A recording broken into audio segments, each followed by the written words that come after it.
Hey there, welcome to this week's episode of Stupid Saturday, where we take a look at some of the more stupid things that have made the news around the internet this week.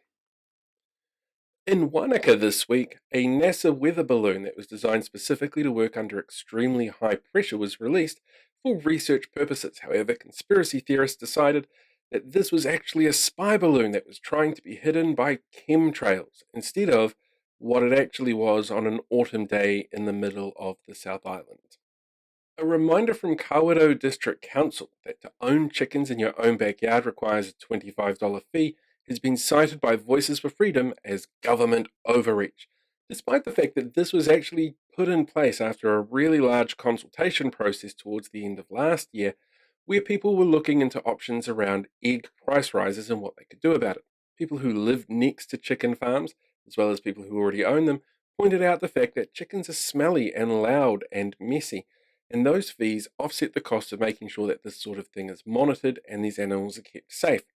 But apparently it's still government overreach, even though it was something that people were literally consulted on.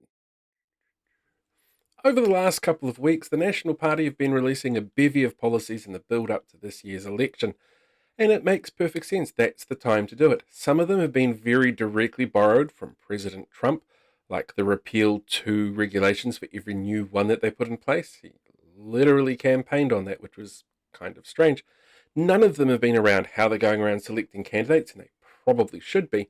One of them, though, makes a lot of sense in that it's about trying to increase the influence that we have in terms of trade negotiations with India, which this week became the world's largest single population, overtaking China. Problem is, looks like whoever it was that wrote up their particular artwork for this didn't do their hour reading, writing, and arithmetic that the National Party wants to install into the school education system. Since his takeover of Twitter last year, Elon Musk has made a few changes. It's not exactly the place it was 12 months ago. And one of the changes includes the mass messaging of people, which is a function that you now have to pay quite substantially to do, which means that the New Zealand icon of New Zealand Secret Santa can't afford to go ahead this year. This icon's pretty simple in how it works. Basically, you get assigned somebody else on Twitter, you do a little bit of stalking, you come up with a little gift for them, boom, surprise, easily done. It's been around for a few years now and grown into something of an institution. But these changes to Twitter have made it impossible, unfortunately, for Secret Santa to keep going. So, hopefully they find another way to do this because it brings joy to people's lives. But at this point, it looks like Elon Musk has killed New Zealand Secret Santa. The United States, former NBA football player, Oscar winner, and all-round best person ever, Representative George Santos from New York, has introduced a bill to the House of Representatives.